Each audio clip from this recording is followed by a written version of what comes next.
Hello and happy Tuesday afternoon. This is First Alert Storm Team Chief Meteorologist Russ Thomas. Hope your day is looking good out there. It's been a good one so far, but I'll tell you what, wonderful in terms of getting that blue sky sunshine. Now, we have some clouds rolling through the area right now. We're also getting a lot of sun. Big difference compared to our Sunday, our Monday, a couple days where it was cloudy, gray. It was so nice to get out this morning for a run and see that sun out there, a little bit of a breeze, and warmed up very quickly in response. So Tuesday getting past our Monday, now we can look ahead to the rest of the work week. We're going to start by looking outside. The camera behind me here, this is our Dakota Magic camera, and this is showing we do have that breeze right now out of the west-northwest. Winds, again, not that strong, but we're looking at some gusts of 15-20 miles per hour in some locations. As you can see, 83 degrees out there in Fargo. So temperatures have responded nicely as mentioned. I want to look at our air quality index here, and let's see if I can get this switched up here so that you can see it as well. There we go.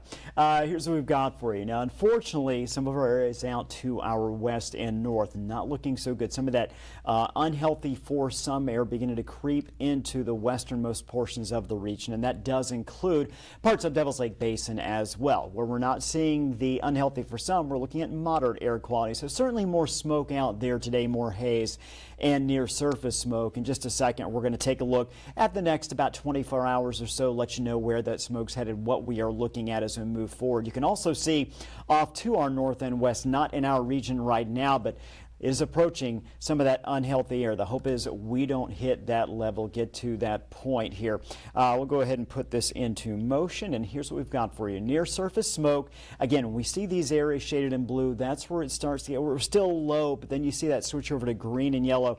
That's where we get to the moderate zone there. You even see off in Canada, up as you head into, well, north and west, you see some of those spots where it's orange, so like a high moderate level. So let's see where this smoke is going.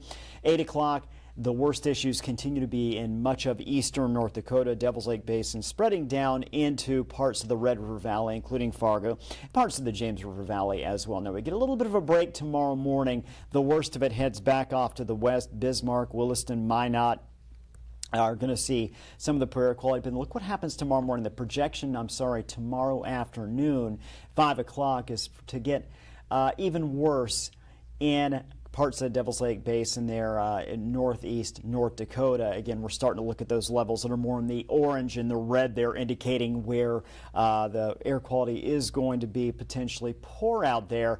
Now, again, we see a little bit of a shift Thursday morning. The worst of the air pushes to the south and the west, although some of our southern areas, southern Red River Valley, are going to be not looking so hot as well during that time frame. Let's go ahead and show you our first alert forecast as we push through the evening and overnight hours. We'll see mostly clear skies overnight, temperatures dropping down into the 50s. Tomorrow looking great, especially early in the day. Sunny skies. We'll see a few more clouds move in. Also some showers in southern portions of Lakes Country as well as southern portions of the Red River Valley. Most in the region, in fact, a large portion will not see rain tomorrow afternoon, but a few will. A couple showers streaming into Devil's Lake Basin as well. Temperatures not as warm tomorrow as what we're seeing out there today, but still very comfortable for our Wednesday afternoon in what is now mid-June. We'll see a temperature of about 76 for a high in Fargo. And again, that comes under a partly to mostly cloudy sky. A little more sun early in the day. 73 Jamestown tomorrow, 76 in Wahpeton, 72 Thief River. But you see tomorrow 5 o'clock, 70s across the board. So again, a comfortable feeling afternoon. Now let's walk through Thursday really quickly. We do have our next system approaching. Again, weather models, depending on which one we're looking at, kind of going back and forth a little bit. We're looking at one that is showing, and I think this is the most likely scenario, rain to push not as far as Grand Forks, but definitely farther north than Fargo. You see Jamestown as it approaches southern portions of the Devil's Lake Basin.